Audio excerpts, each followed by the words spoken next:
series that we launched during our COVID lockdown period, and it's specifically designed to address concerns, opportunities, and just important touch points in the cultural and creative industries.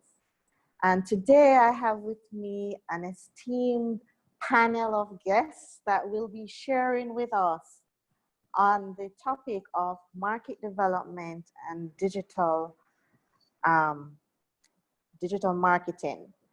And so before we get into the meat of the matter, we will be launching a poll just to get a sense of who is in the room with us.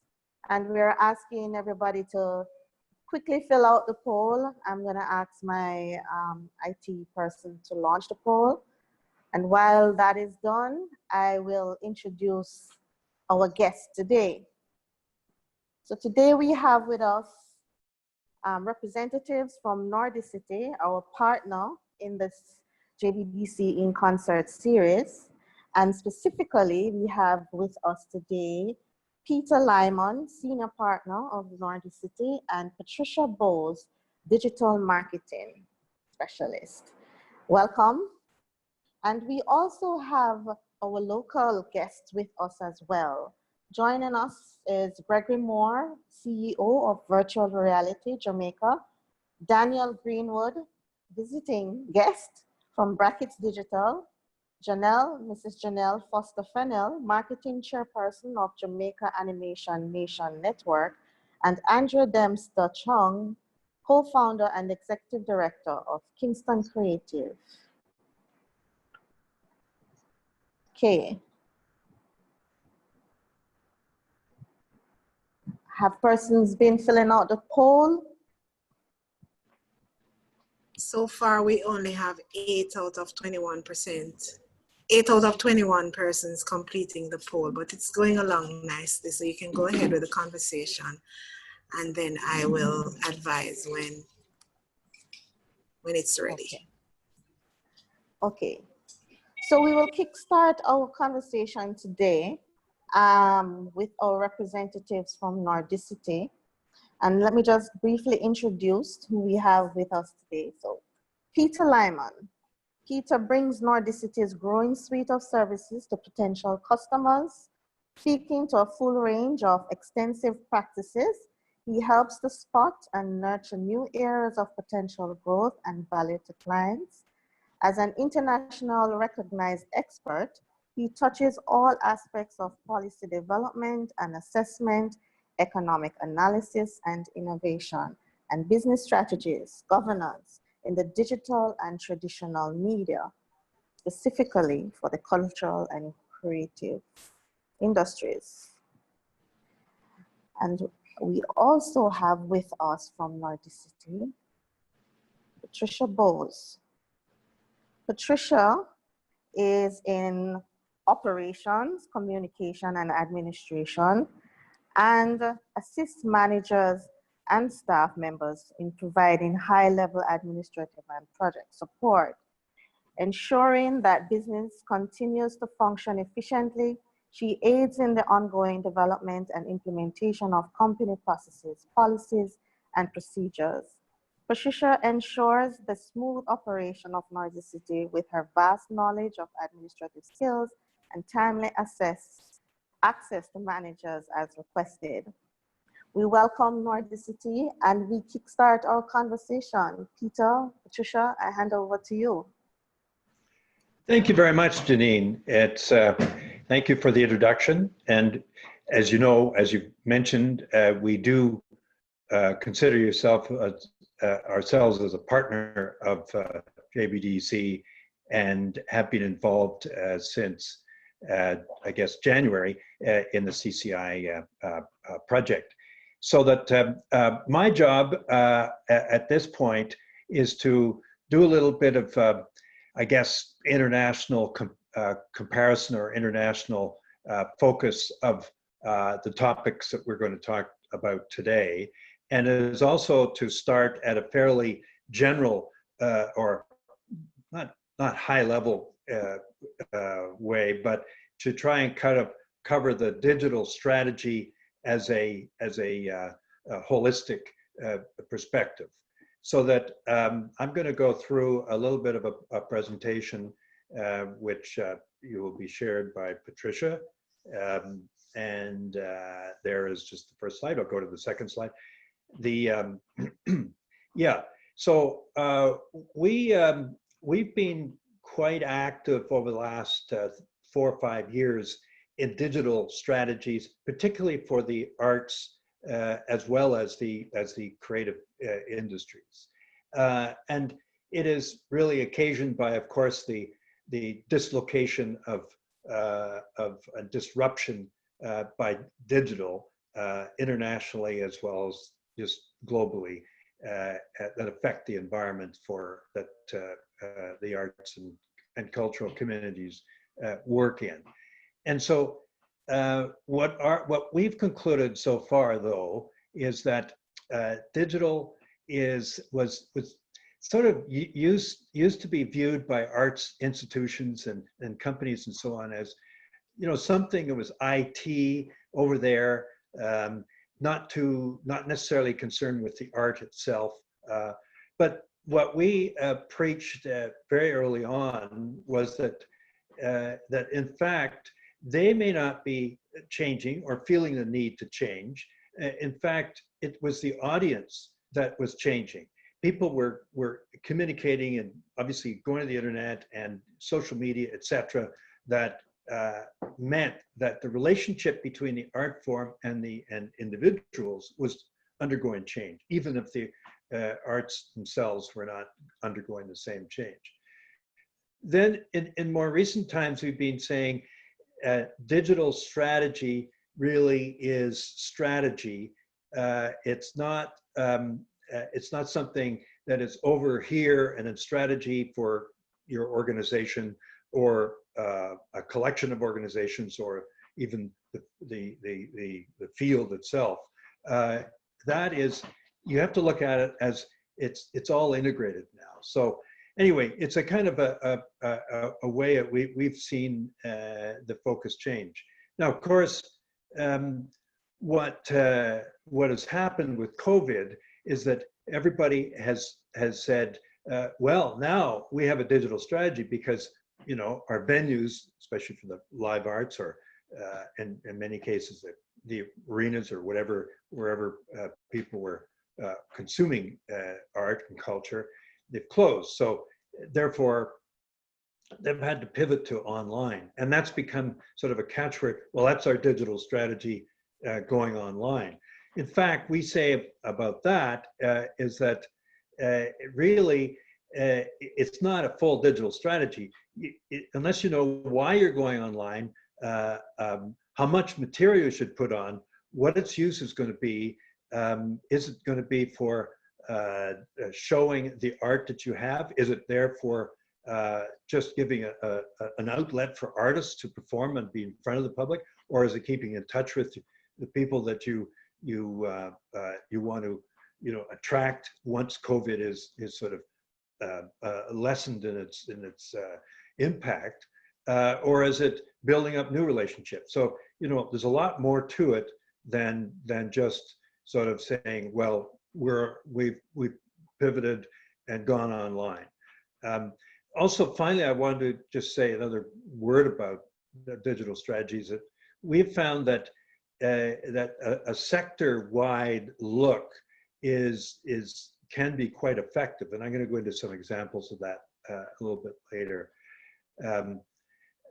But the effect is that when you have when you're as a full sector, you can attract investment and create the infrastructure so that it can be helpful to everyone, and it's something that, you know, you can reduce the per institution costs for it, like you can make it less costly by looking at it as a sector as a whole.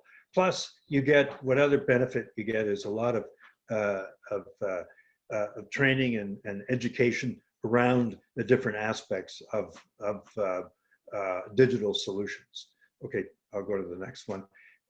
Now, this is just a kind of a schema to illustrate how we would do and how we work with performing arts or art galleries and museums or arts organizations is how do we develop a digital strategy? First of all, we have a tool that enables organizations to see what their maturity level is in digital, right from the operational side to the more theoretical side.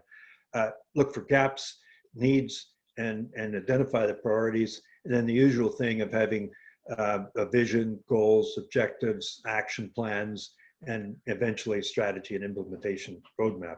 So that's just taking it to the actual practical level of applying and going through a digital strategy. So next, Patricia. Yes, so what I wanted to kind of illustrate is some collaborative examples to show how, again, it's taking a case in, not in Jamaica, but in Canada, particularly the city of Toronto, where we work with the major cultural organizations to create scenarios for the future to lay the groundwork for what had to come. So, it was the first time that they really all got together to sort of sort out what they thought the future might be, and therefore, how does the digital tools and infrastructure help them or hinder them?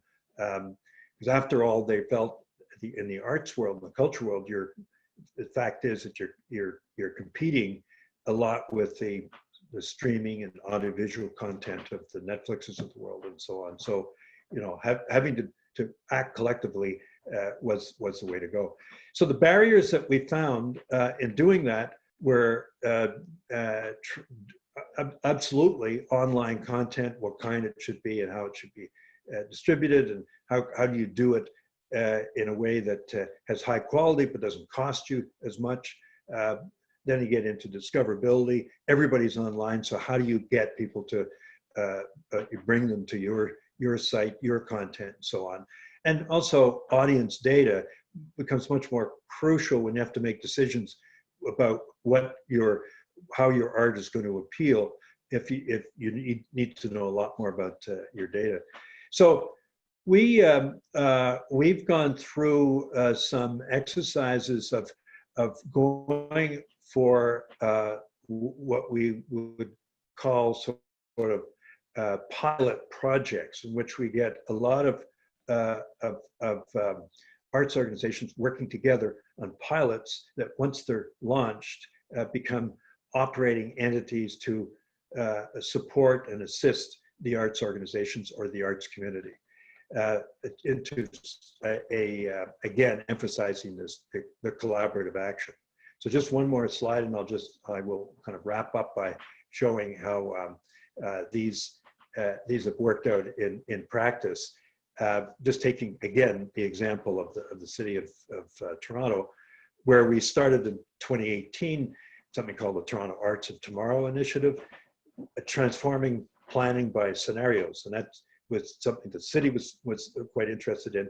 So we developed this holistic digital strategy for the major arts organizations, and that spun off two other projects on audience analytics collective, which was building a shared audience data warehouse from ticketing information, and therefore enabling the arts organizations to compare audiences with their peers or with other arts disciplines, and refine their marketing strategies, their digital marketing strategies, which we'll be talking about next.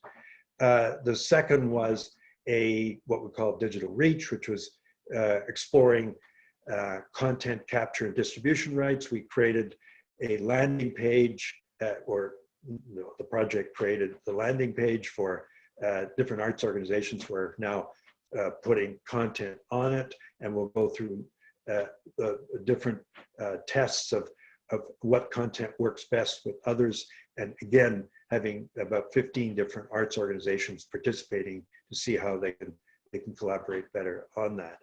that you then go from the pilot to possibly having a full site of Toronto arts organizations. Finally, the one that we when COVID came, we took a grant that was doing something else, but we said, let's turn it around and use it for something that people thought was immediately necessary in the online environment. And that was, you know, the priority of discoverability, of trying to figure out ways in which you can get more people to your site, which is now being ushered in as a full sort of training and implementation of the best practices for search engine or optimization, which is something I know we'll hear about a bit later from our UK colleague. Anyway, those are just ways in which I wanted to kind of end there, just as introduction of what you know, an overall digital perspective, the digital strategy could be, and then how you can work collectively to come up with solutions that could be helpful to individual organizations and to individual artists and practitioners. Now, why don't we hand it over to my colleague in Toronto, Patricia. Take it away. Okay, thank you, Peter. So I think that first and foremost, we can all agree that digital marketing is important. It's always has been, and it always will be. I also think, to tell you the truth, that and I can say this back in my days when I first sort of started dabbling into digital marketing and trying to become well versed in it, that when you hear about the importance of digital marketing and you recognize the urgency, you just want to start right away. You want to begin now. But because of this, you might say, go on to Google, you might grab a resource there, grab a resource here. But the problem is, because we have, I guess you could say, these smaller pieces, these tidbits, we might be missing digital marketing really is what its core principles are and what the overall process is.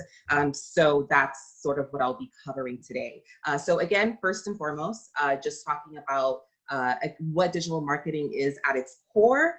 Simply put, digital marketing is, I guess you could say, an umbrella for all of your companies or organizations' online marketing efforts.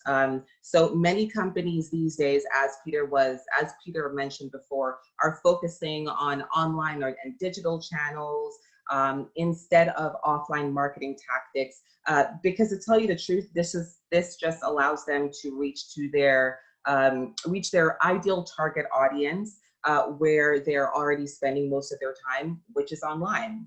A little pro tip that I would like to add when starting your digital marketing efforts or your digital marketing strategy is to always have a clear picture as to how each of your tactics support the overarching business goals. Okay, and so then I'd also like to just touch upon a little bit the benefits of digital marketing. I think we really sort of have a gist of what the benefits might be, but two core benefits I would say would be that with an effective digital marketing campaign, you can reach the right people in the right place at the right time. And then also, this is a huge plus, you get measurable results right then and there. So I just want to touch on that a bit. This is basically another huge benefit which allows marketers to see accurate results in real time. If you ever have put an advertisement in a newspaper, you'll know that it's impossible to measure the impact that advertisement has on your business, especially if you want those results right away. So the core four, this is not a thing, but this is my thing. These are basically, I guess you'd say, the pillars when it comes to starting digital marketing. So as mentioned before, what I'm going to do is I'm just going to touch upon some core principles for you to begin using today so you can start refining or just start your digital marketing efforts. So the core four, I would say, is branding, first and foremost. search engine optimization and SEM, looking at implementing a proper content strategy, and also lead generation and email marketing. Okay, so I have to touch upon this. And I'm very keen on this because I noticed that a lot of people, as soon as they start this journey, they start with their SEO, they start conducting some type of niche down, they think about their newsletters, they think about all of this content. But to tell you the truth, you can do all that and more, but those efforts won't be strong if you do not solidify your brand. What branding is, I'll just give you like a quick definition of what that is. So branding comprising of like aesthetics and intangibles, which is your tone, your voice, your persona.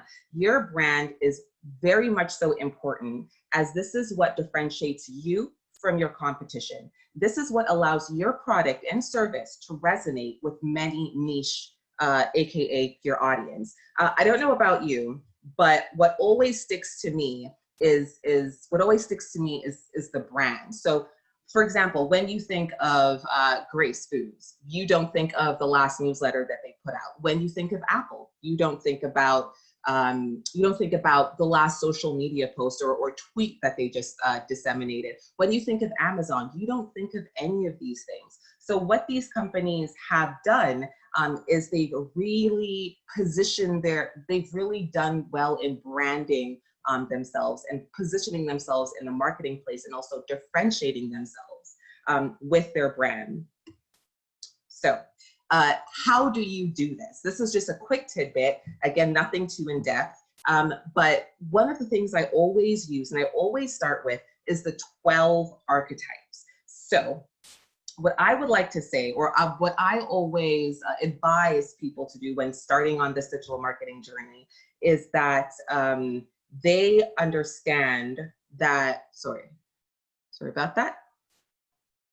So sorry, I'm having a little bit of IT problems.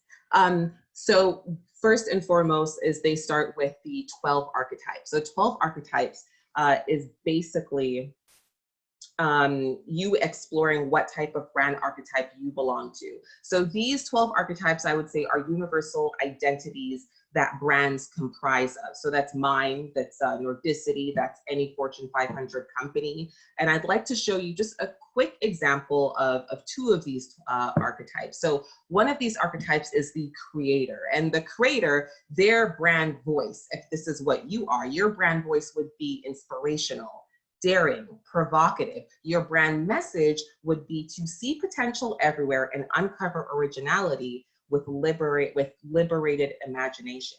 For example, if you identify with the archetype the sage, which is much more understanding, your brand voice might be knowledgeable, assured, guiding. Your brand message, therefore, is education is the path to wisdom, and wisdom is where the answer is. And some really good examples of these archetypes, for example, the creator aligns with Apple, Adobe, Lego. The sage archetype aligns with any university, so you can take Humber College, Oxford University, also BBC and Google. What you want to do when you utilize the 12 archetypes is I not only want you to explore, but I want you to identify what archetypes align with your brand. By doing so, you not only speed up your branding process, but it also serves as a guide as to how you want to communicate to your brand, how you want the public to perceive you, so there's no disconnect. Another method, which is not on the screen here, that I just want to point out real quick, is the 3x3 method. I love this method. So basically, what I would like you to do, or what I advise you to do, is list 3 of your values, 3 of your company's values, and 3 of your 3 content pieces, or content pillars. So things that you're always going to be talked about consistently across all of your platforms. This is just a good way to make sure that, again, you stay aligned to your brand, and you can always refer to this if you feel that you or your colleagues or whoever it is sort of going off brand. Okay, so when you have, so when you sort of figure out what archetype you sort of align with, when you figure out what your content pillars are, what your values are, your mission, and so forth, the next thing that I highly, highly recommend is to solidify some sort of brand guide within your organization. So a brand guide is comprised of design elements such as like sort of a layout of what your logo should look like, what your color palette is, typography, and this also includes your overall voice and tone. Voice, tone, persona, again, all of the intangibles. What we have right here is a jewelry company. I picked it because it's one of my favorites.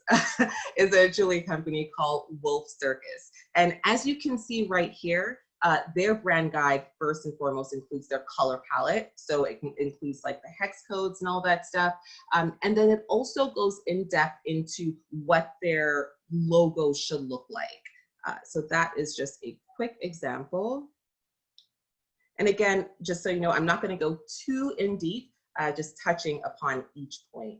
The next question that I need you to ask yourself, or the next question that I get asked frequently is, well, Patricia, okay, I figured all of that out, but now, like, what platforms do I go on? Where do I start in terms of choosing these platforms? And what I always say is, first and foremost, you should always look to diversify your platforms. With anything in life, you never want to put all of your eggs in one basket. A golden rule I always use is just stick to 2 and 3 platforms, to tell you the truth. You want to stay well diversified, but you also don't want to spread yourself or stretch yourself too thin. Okay. Every platform seems great and shiny in the beginning. This is shiny object syndrome. But in order to just keep to the 2 to 3, you want to keep in mind your target audience, and you also want to take into consideration the pros and cons associated with each. So for example, Nordicity uses LinkedIn, right? So let's list some pros and cons for LinkedIn. Starting with the pros, LinkedIn is great because the algorithm is loose. Your content will show up on the feed of your audience. Your audience also has more propensity to spend, meaning they have a high purchasing power. Cons right now is there might be, or there seems to be a low ROI for the beauty and food industry. So LinkedIn is great for like consulting businesses. It's great for tech businesses. And it's great for like educational institutions, but it's not so great when it comes to some of the creative stuff. Another quick example is Instagram. So Instagram is great because you really get to showcase who you are as a human being on social. With DM, you get to build relationships.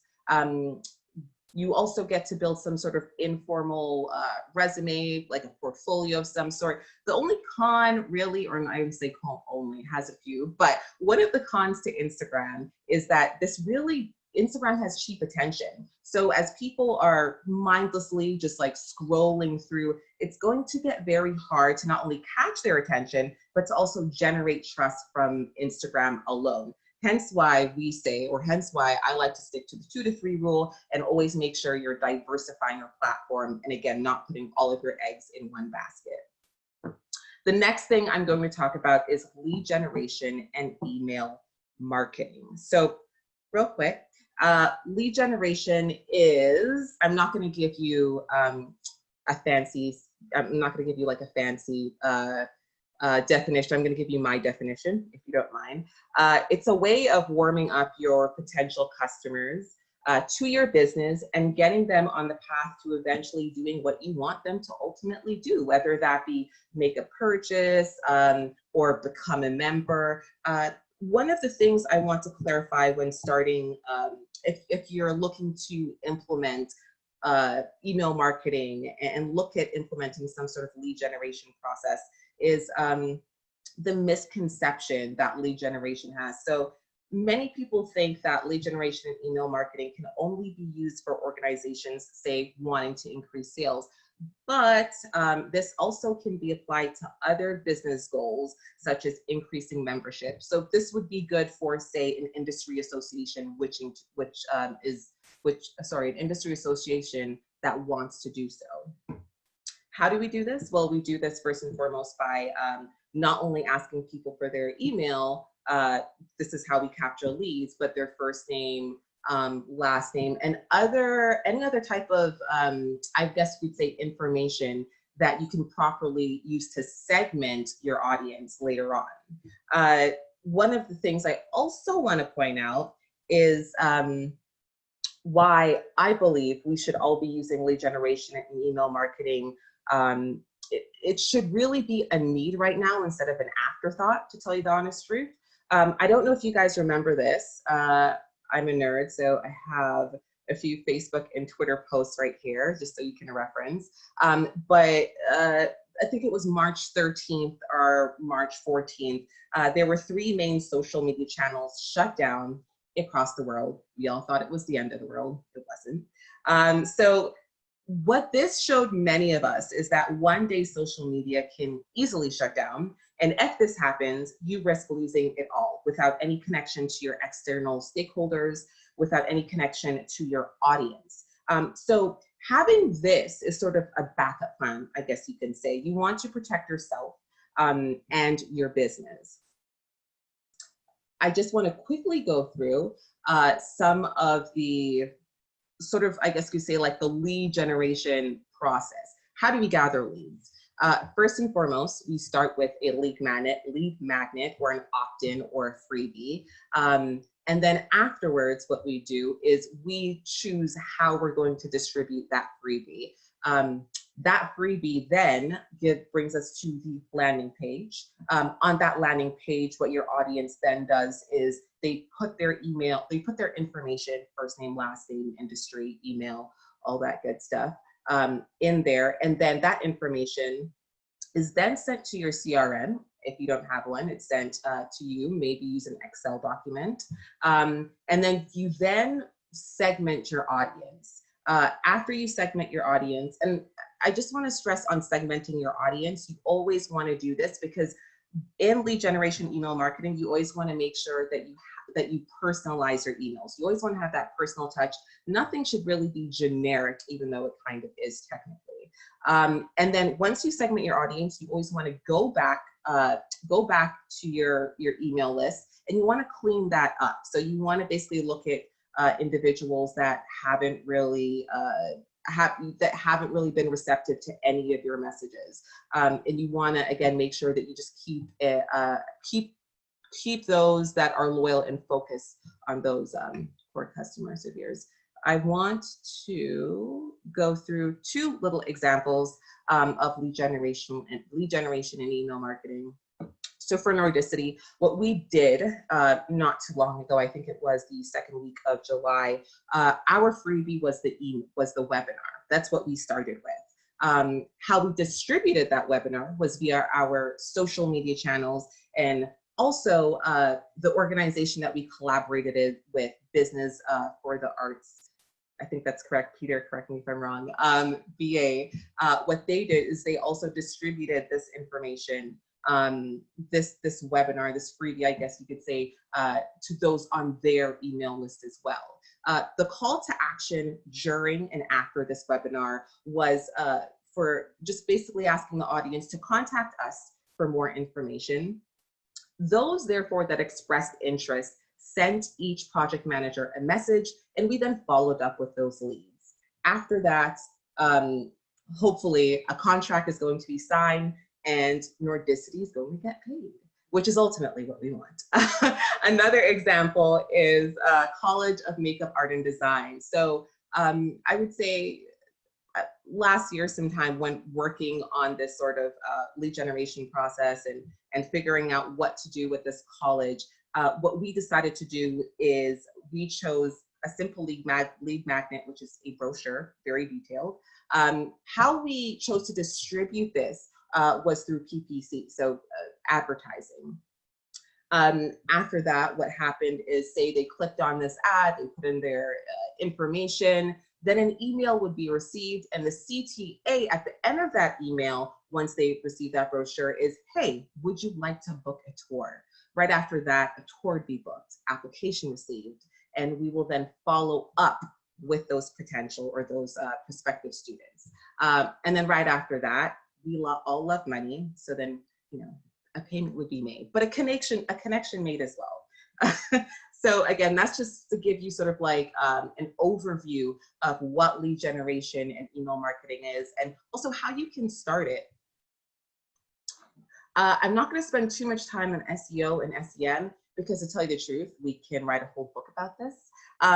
But just to give you a sort of gist of what SEO is, it basically focuses on expanding your company's visibility in the search engine. So it helps businesses rank higher in search engine page results.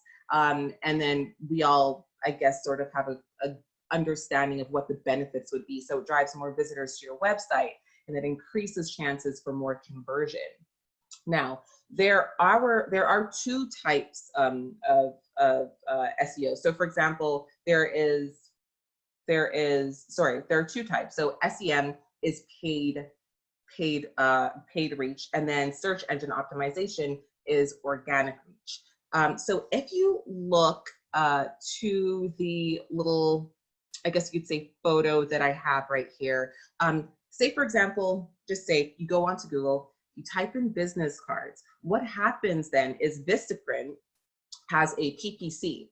So right there at the top, that's a paid ad. But then what they do is they leverage search engine optimization, and they've made it so their reach is also organic. So you'll see an example again.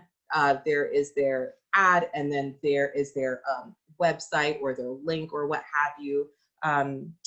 Again, I'm not going to focus too much on this, but a few well-known digital marketing experts that I always refer to, and they have really, I guess you say, like a really in-depth look into how one can start this. You don't necessarily need to hire someone that's an expert, even though it would be way easier, but there is a way that you can do this yourself, and they basically simplify these steps. So first and foremost, I'd like to speak about, or I'd like to highlight Neil Patel. He has a blog. Google it right away as soon as we finish this call. It's called SEO Made Simple. And then we also have Vanessa Lau, who talks about SEO for social media. So how do you show up first and foremost on Instagram, on YouTube, and so forth?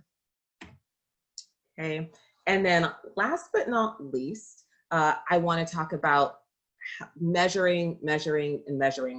Just talking about analytics.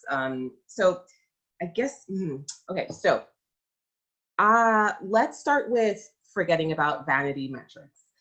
So one of the misconceptions that many people have is that many followers equals success. But if you look at the 1,000 True Fans story, it is actually your loyal stakeholders, or your loyal clients or customers that ultimately convert. So what you really want to do is you want to actually harness those relationships. So you want to harness the relationships of your current stakeholders, and you also want to use social media to gain loyal ones as well. One of the things I always urge people to do is use use analytics to read your audience. The two platforms I always use is Google Analytics and also the back-end analytics as well. So for example, if you look at Google Analytics, it can not only tell you where your audience is from, what the bounce rate might be, what pages do they not so focus on, and then also if you look at what language do they speak, but if you look at the back-end analytics as well, say for example YouTube, you can see what your audience's age range is at, like was it 20 to 35, what posts or what videos that they're not really receptive to, how long do they watch a video for. Another thing that I've done in the past that I always urge people to do is competitor tracking. So you can use a variety of platforms such as Hootsuite and Icon Square to do this. And what it does, it just basically gives you insight into what your competitor is doing, when they're doing it, and I guess we'd say sort of how they're doing it as well. It's really good to start looking at your competitors, not only for IDs, but then also just to maybe reconfigure or refine your digital marketing strategy if need be. And then last but not least, you want to make sure that, I use Google Analytics for this, but you want to make sure that you use any of your tools to try and figure out what your conversion rate is. So at the end of the day, remember we were talking about when we were talking about lead generation and email marketing, what do you ultimately want your audience to do? So the conversion rate essentially focuses on this. It tells you, okay, hey, so Peter bought this product. Peter bought this product via email. You know what I mean? That's the referral. That's where he started from. So from that email, from that lead, all the way to the checkout page, that's what happened. Another thing is like maybe Natalia, yeah, she downloaded this, you know? So again, like when I talk about conversion rate, it's also crucial to understand your buyer's journey as well, because you can use that and ultimately just make sure that you understand not only what your ClickFunnels might look like, but how you can use Google Analytics to capture that conversion rate properly. And yeah. And that's it, yeah. Thank you, Peter and Patricia. As we advance this discussion about market development and the use of digital strategy, I think I'm looking forward to hearing our other presenters and getting into the question and answer. But so far, I have written down 2 key points that I'm looking forward to us discussing. And that is definitely the collaboration aspect, how that works, and discussing more, you know, the value of collaboration. And Patricia's presentation definitely drove home the point on strategy, you know, not just going digital, but there are so many moving parts to developing strategies. So it's important, this discussion that we're having. Now we will move on to Mr. Gregory Moore, our next panelist. Gregory has 13 years experience in the video game retail industry and has supported eSports development in Jamaica since 2007. He founded and operated Straight Games Limited from 2006 to 2018, co-created the Clan Pro Circuit eSports series, and is the current CEO for Virtual Reality Jamaica. Gregory, I hand over to you. All right, thank you very much, Janine. Just want to confirm that everybody is hearing me clearly. Yes, loud and clear. All right, so I have 5 minutes. I was gonna set up my timer that I don't run over time, and then I'll begin. All right, so morning everybody. And you know, first and foremost, 2 excellent presentations. Well, 1 excellent presentation, 2 excellent presenters. And when I heard Peter speaking, it kind of, you know, hit a few points in the work that we do as it relates to virtual reality.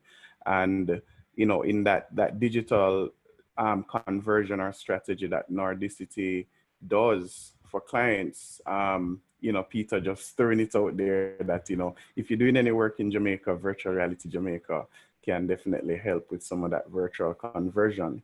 But jumping straight in, virtual reality is basically a computerized simulation of pretty much any environment, any atmosphere, or any scenario.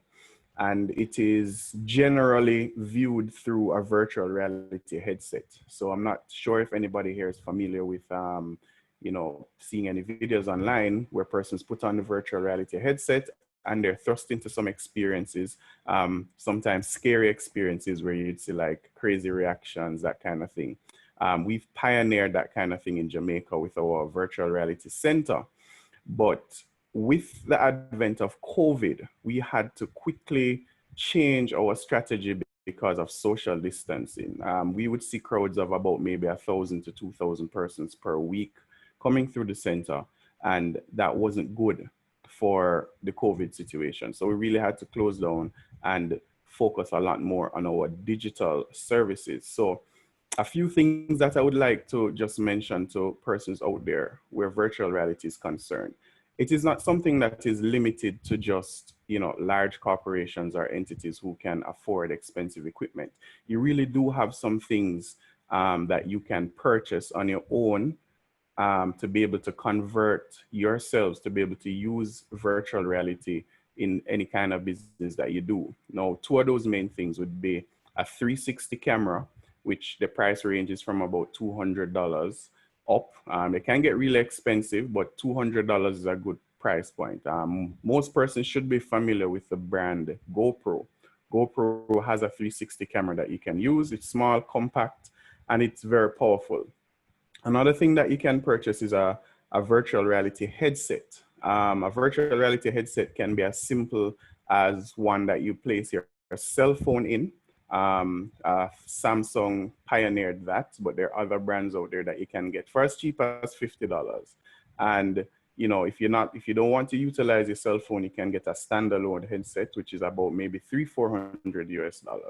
But the reason why I'm saying that it would be good to get these two important items is because whatever business that you're in and you're thinking about your digital conversion strategy, it is always good to give persons a different kind of content that is a little more immersive than just your standard video content or imagery.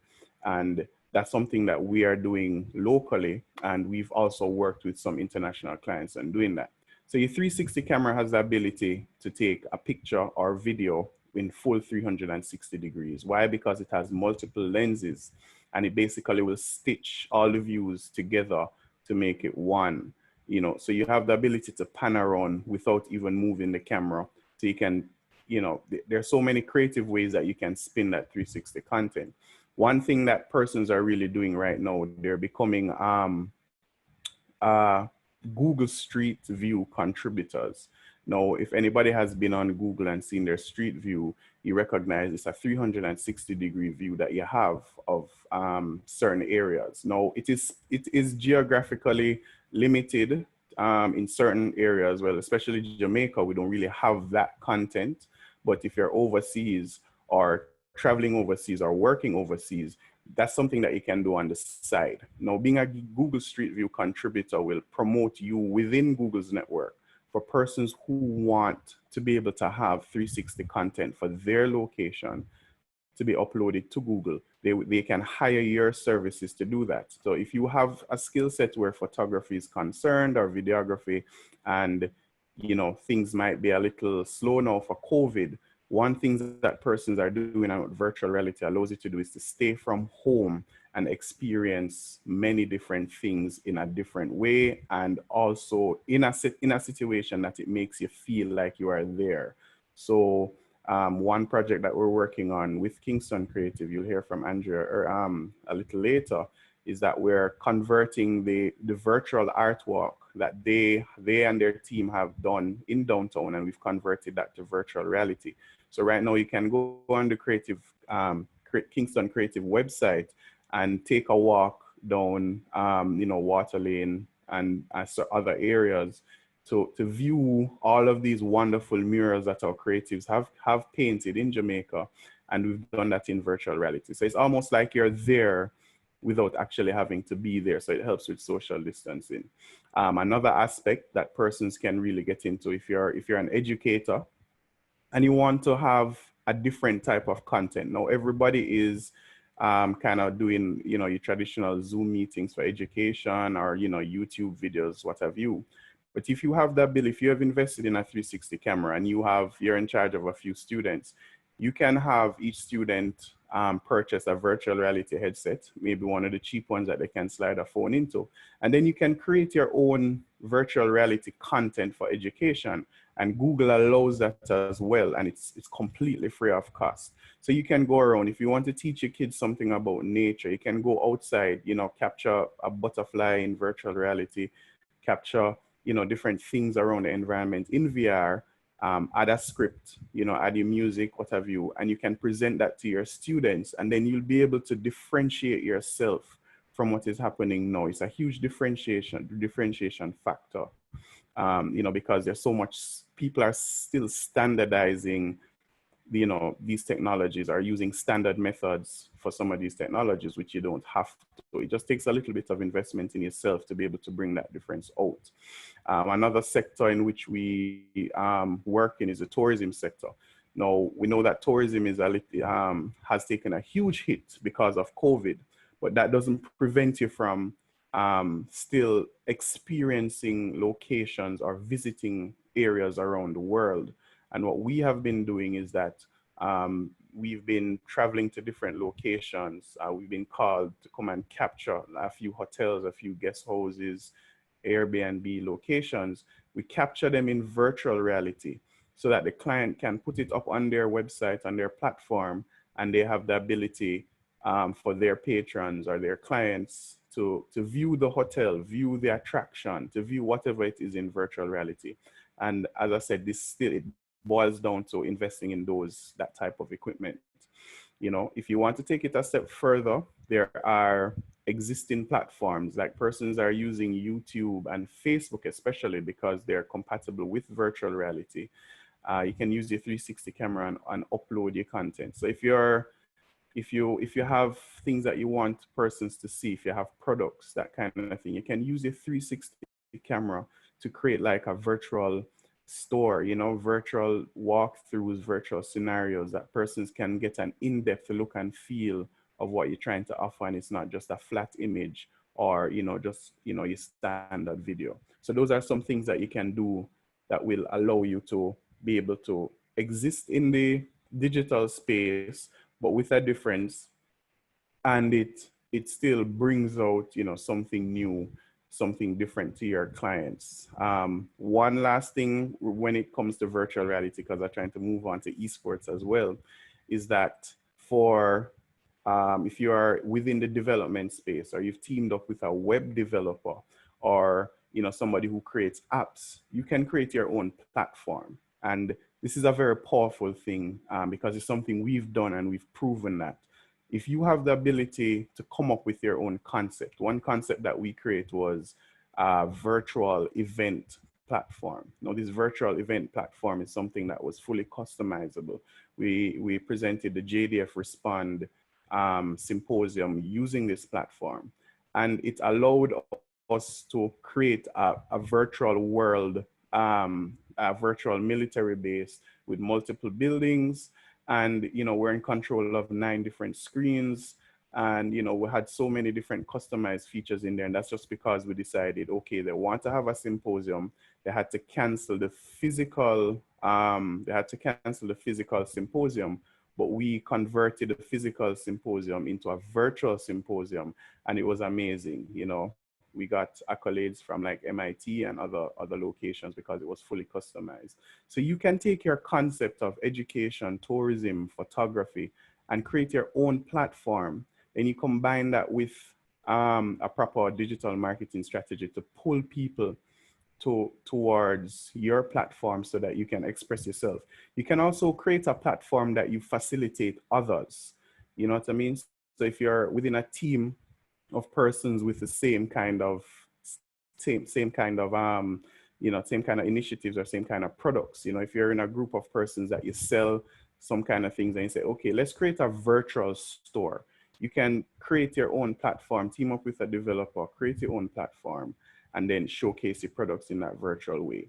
As I said, a VR headset can be as cheap as $50 that you slide your phone into, and it gives you a completely new feeling of immersion. And some of these meeting platforms, I think Zoom and others, now have virtual reality extensions where if you have a VR headset, you can put it on and, you know, be fully immersed in a VR setting. So hopefully that kind of stirs up some, you know, emotions and feelings for persons to have come up with ideas. If you need help or anything like that as it comes to virtual reality, you know, I'm here to help. Our company is here to help and to help you to implement things if you want to virtualize your business. Now, a minute or two about esports is that as the president of the Jamaica eSports Initiative, eSports is actually the competitive side to video games. Now, the video game industry is the largest entertainment industry in the world. It's bigger than the movies and the music industry combined. And with the advent of COVID, pretty much all video game servers around the world began to crash because of the amount of persons that were, playing video games, because of the stay-at-home social distancing. So what is happening now is that there are multiple persons hosting tournaments online, and they're giving away cash prizes. So if you are anybody that they're really good at video games, they can also get in touch with us at the Jamaica eSports Initiative, and we can put you into spaces where you have the ability to compete in what you love to do, but still have the ability to earn an income from it. You can also be a video game streamer on Twitch or YouTube. That allows you to build up your own fan base while streaming your video game content and playing games and doing what you love. We're doing a lot of work in the esports space, and we're teaming up with other organizations to create a different kind of transformation process, because the esports industry is vast. We're doing a lot of work where that is concerned. So again, if you need information regarding esports or virtual reality, please feel free to reach out to me at virtual reality. You can go to our website, virtualrealityjamaica.com, or you can go to jamaicaesports.org, and then we'll be happy to facilitate and help you in any way that we would see is necessary for you to be able to continue operating your business during this difficult time where COVID is concerned. So that's basically it, and thanks for listening to me. Thank you, Gregory. Very fascinating presentation, and not just looking at pivoting your own business, but looking at how existing businesses can utilize a virtual reality to pivot their own products and services. So I'm really grateful for that. And just a reminder that one panelist have completed their presentation, so we'll be opening a question and answer segment.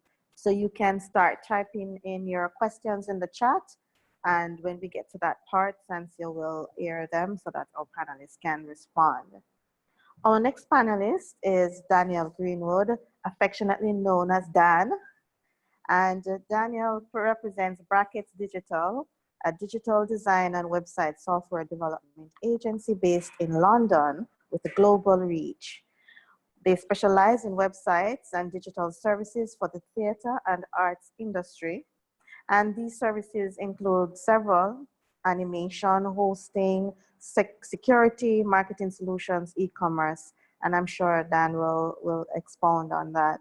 So welcome, Dan. Go ahead. Hi. Hello, everybody. How are you? Nice to see you all, sort of. So yeah, thank you for the intro. I'm going to take a bit of a slightly different approach to this presentation today, and talk to you about what we've found in our industry in the UK, and how some of the creative agencies and companies are changing because of COVID, which is obviously massively impacting on theatre and the arts. As it is everybody, of course, but the difference, I suppose, with theatre is that there's still no end date. There's still no relaxing of social distancing, and there's still no sign yet that anybody is really going to want to go and sit in a theatre with 1,000 other people every night, let alone having no tourists coming to watch the shows, or performers being able to rehearse together, or any of that. So because our clients are predominantly theatres and venues and theatre companies, they have found themselves in a really tricky position. How do they make money? How do they continue to exist as a company? How do they continue to advertise when they haven't got any income? And there's some interesting things that are happening in this area, because as Peter has pointed out, and as Gregory has mentioned, everyone is pivoting online. Everybody needs to move online because it's the only space left for these companies to engage their audiences. And I think what's interesting, particularly about theatre and the arts, is that they're having to take a very different approach. It used to be that people would go see something and then go on Twitter or Instagram and rave about it, and it would generate a following. Whereas now, they're having to come up with digital content specifically to put in front of people to generate an audience. And it goes more into that corporate sector about brand awareness, which generally theatre and the arts and the creative industries aren't so heavy on usually. You know, it's like they do something brilliant and they're known for that, you know, like a big, I don't know, a big musical like Les Mis or Miss Saigon, right? They're known because everyone's seen it and then told everyone else about it, and it sort of snowballs. But these things aren't happening. It's interesting in the UK, I don't know what it's like in Jamaica, but there's a massive shift here to doing sort of drive-in cinema type experiences, but also then putting live performers in as well. So having compares and MCs delivering content around the films that might be showing, or even getting live shows with a different twist and putting it on stage. So what we found with our clients is it's really interesting how they've all approached it. Now, obviously, the first thing, everybody just panicked, right? Everyone just went into this, oh my God, what we're going to do, how we're going to survive. And that was the first 2 or 3 months for most industries, right? And now there's this sort of shift changing. The social distancing here is slightly easing, but people have watched everything on Netflix. They've watched everything on Disney Plus. They've watched everything on Amazon Video. And there's now a desire for new and innovative content. And I think this is really interesting. So we found with our clients that, you know, a good few of them have come to us and asked us, how do we put our content online, make it different? And so we've had probably 4 or 5 different theatre companies producing shows via Zoom with rehearsed actors, but everyone living in their own house, editing it together, and being able to reach an audience that way. And perhaps most importantly, generate some revenue.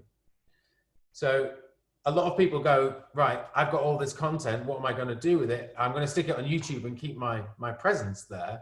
But actually, that content is valuable, right? You know, if you are creating assets for your company, again, going back to Patricia's presentation, if you're creating this content, you should also be considering how you potentially monetize that. You know, be that, are you sitting on a raft of existing materials, you know, for theatre shows, for example, that they might have already filmed their production long before lockdown happened, that they could start selling tickets for online?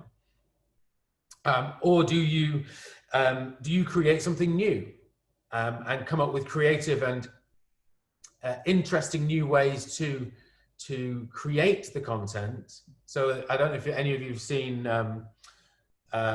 Lin-Manuel's Hamilton, right? You probably all know of Hamilton, the musical, and he did a Zoom thing where, much like this conversation we're all having now, but with all of the performers simultaneously singing all the songs via Zoom, a cappella, and it had something like 3.5 million hits on YouTube.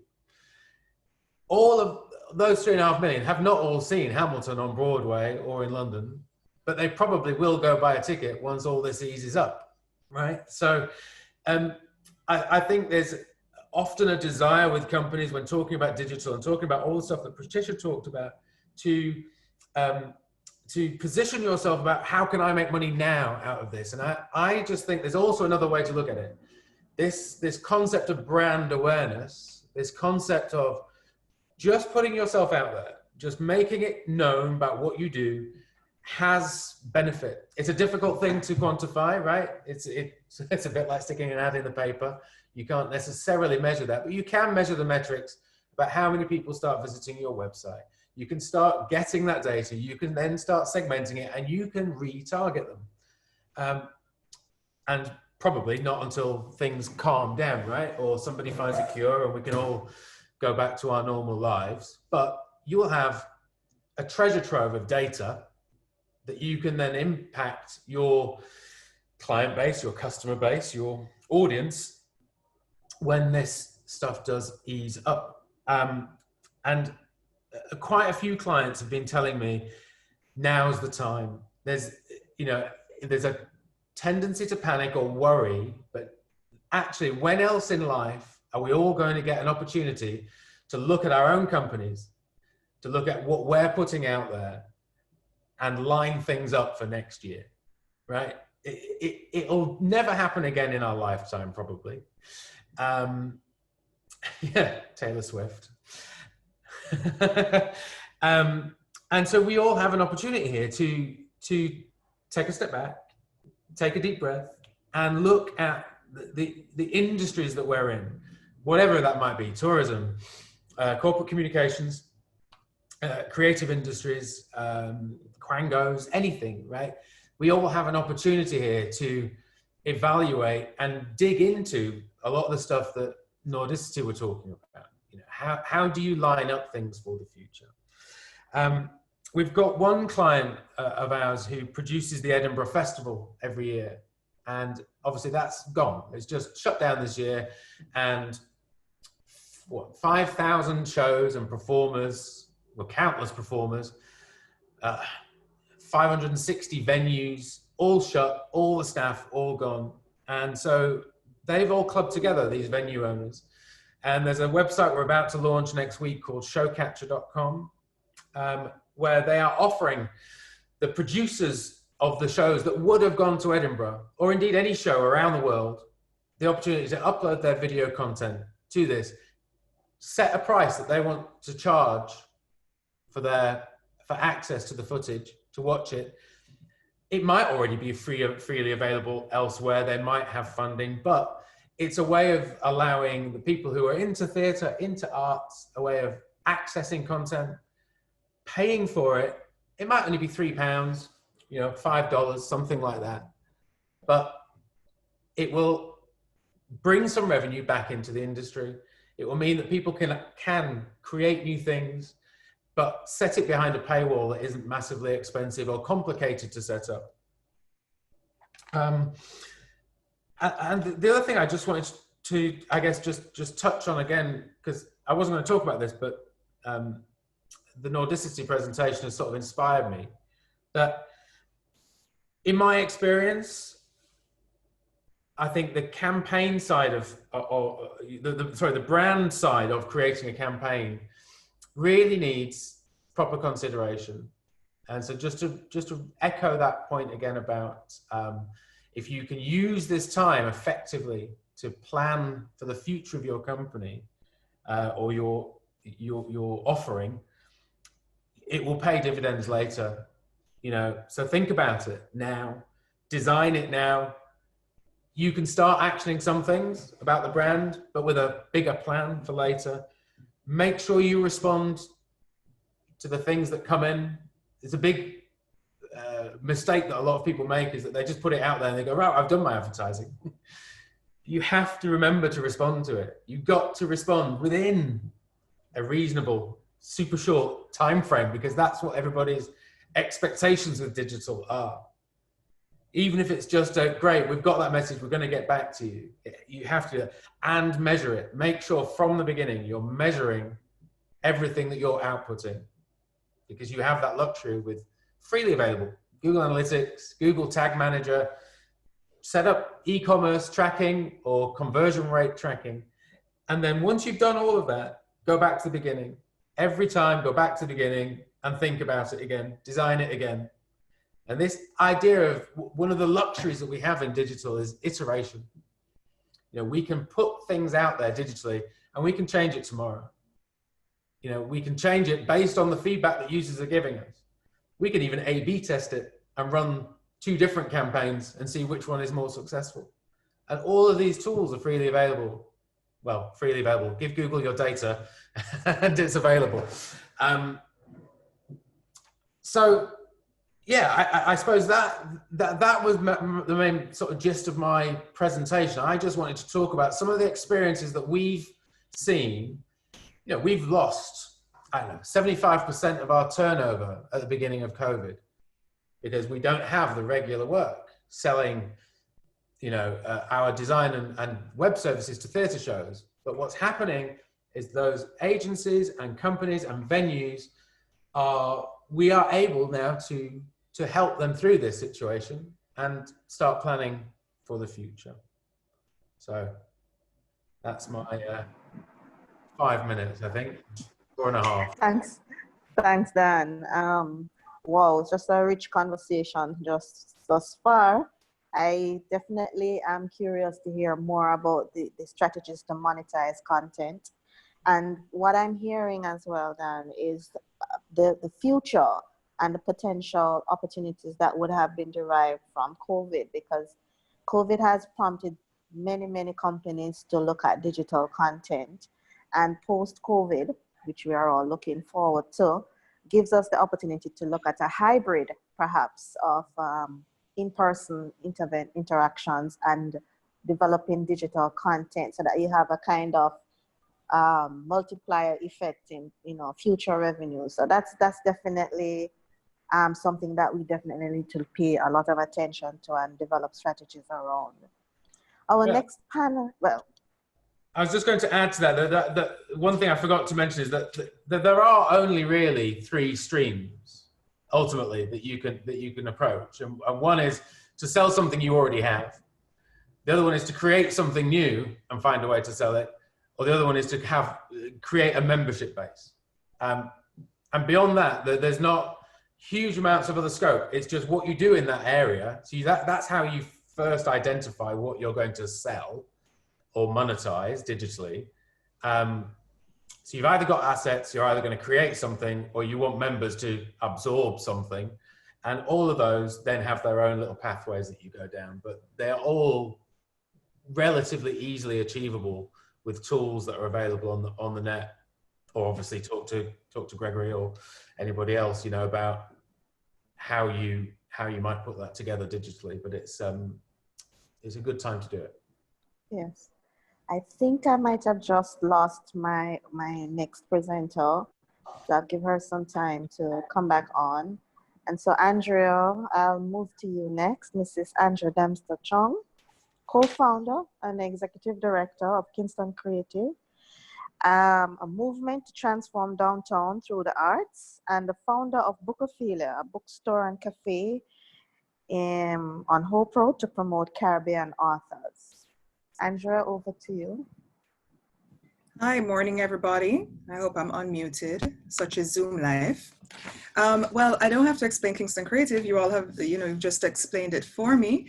We're just an arts NGO, and our vision is Kingston is a creative capital of the Caribbean.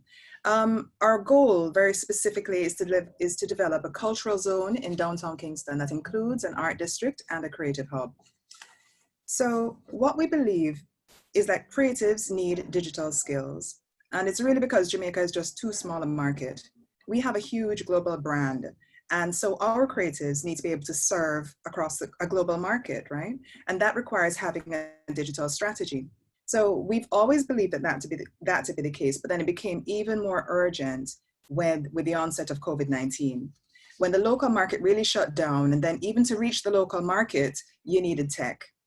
So what we did first was to launch a training program called the Digital Creative Bootcamp that ran for about 3 weeks, had 15 sessions, and it taught over 2,000 creatives about setting up their online presence, digital marketing, e-commerce, and online sales. It also had sessions on accounting and on tech tools. We also launched a grant called Digital Commissions, and this was an arts grant that ran from March through May. And through that grant, we spent $2.3 million enabling creatives to go online in different ways. People were very nervous about it, so we felt that the market needed this encouragement. We ended up with virtual art exhibitions. We ended up with artist talks, film showcases. Dancers did online shows like literally in fields. Educators, a local gaming company, did a digital scavenger hunt. Rebel Women Lit hosted a poetry festival in support of International Day Against Homophobia and Transphobia. We even saw paper flower making craft workshops. So it was a very, very diverse set of online activities that came up from the creatives in Jamaica as artists were paid to pivot. So this was really an opportunity for different types of artists to look at how their product, service, or art was distributed, to try out these new channels and to reach new markets. Having tried it now and been confident, they could now charge for it. One artist commission, Michael Elliott, Wind at the Docks, it was actually added to the Digital Library of the Caribbean. So we had really good quality presentations coming out of it as well. We also launched the Creative Hub, which isn't a new or revolutionary concept. I mean, there's estimated to be about 1.2 million people working from creative hubs globally, generally made up of your micro SMEs and your freelancers. And there's thousands of hubs across the world, and they play a crucial role in the creative economy and have an intrinsic social impact as well. So this hub, which is upstairs F&B, 107 Harbor Street, as you can see, it will boost economic value, incubate product and service innovations, encourage collaboration, experimentation, and really be an advocate for and a voice for the creative sector. So this is a peep inside, and it's where I'm broadcasting from today. Yeah, you can see that bottom right picture is my background. So the inside of the space shows you that this is a building, right? It's a physical space that houses creative practitioners and businesses. You have your offices, your meeting rooms, your podcast studio, even a swing. But it's more than that. It's an actual network that would bring people together through an annual program of workshops, accelerators, and events. Our theme for this year is Create Tech, which is the merger of creativity and technology. We are really focused on exploring what happens at the intersection of technology and creativity. So augmented reality, virtual reality, blockchain, AI, what happens when we mix this with our powerful Jamaican culture? So we're really excited to see the outcomes. So, in terms of opportunities that I want to focus on today, look out for the Hub Accelerator program coming in November, and also look out for the Hub workshops starting in August. So the final opportunity that I wanted to flag today, just in a short presentation, is coming very soon, and it's called Catapult, a Caribbean Arts Grant. So I guess it's putting 47 million into the market, and it should benefit 1,048 creatives, and it allows creatives to go online and be seen in different ways. So very similar to the digital commissions, you have Caribbean Creative Online, so you get a grant to go online. You have artist stories, so you can tell your story through video, film, animation, or even just writing a blog, and you get paid to do so. There's digital consultancy vouchers, which means that we pay a consultant a grant to make you an e-commerce ready website or to set up all your online things for you, because not every artist is techie. So, we believe that consultancy is a route to getting some help in there. There's also lockdown virtual salons, which is really about visibility in the digital space. So it's artists in discussion with each other about their work and their practice. And then there's stay home residencies. So you stay home for 2 months and we pay you to create your art, which is important. So slide 6, let's talk a little bit about this healthy ecosystem, right? The creative ecosystem that we really want to see. This is the long game. You can see it needs all these various things, but it really needs this communicators, databases, online platforms.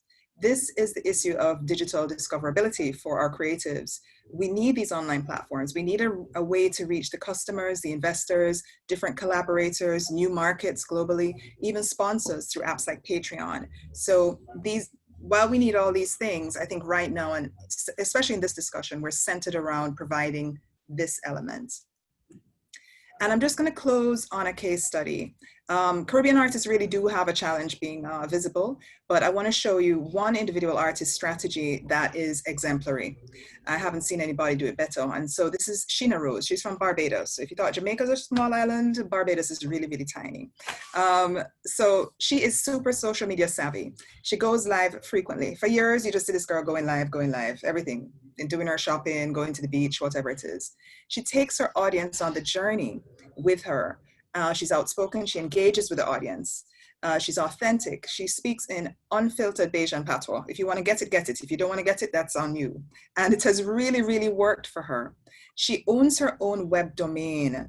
Critical. So she's not just on these other platforms. She has her own website, and so she has access to all that data. She incorporated a company, so now she's Sheena Rose Inc. If you search her name, you see almost 19 million search results on Google. This child is discoverable.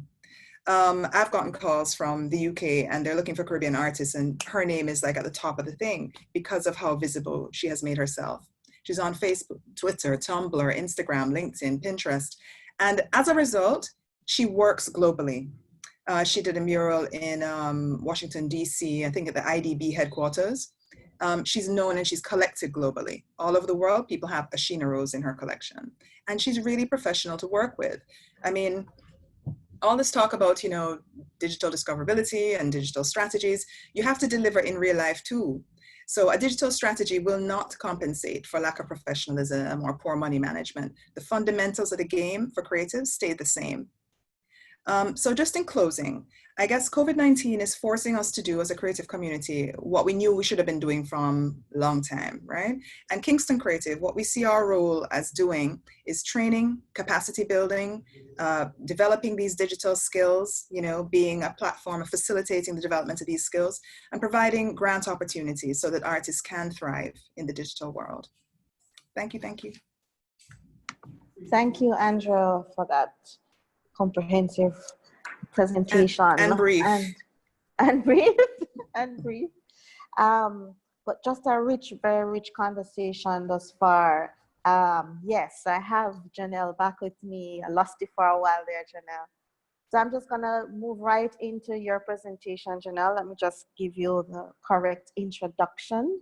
Mrs. Janelle Foster-Fennell, a woman of purpose, mother on a journey, and a creative with a vision. She is the marketing and communication professional with over 10 years experience in digital marketing strategy, business infrastructure analysis, planning and project management. And Janelle, I'll just hand right over to you. Hi everyone, so sorry about earlier. Funny, we're talking about digital services and market strategies and I got kicked off by digital space. All right, so I'm just gonna You're just a little low, Janelle. So if you could. Right. You hear me any better? Much better, yes. All right, right. So let me just get into sharing my presentation.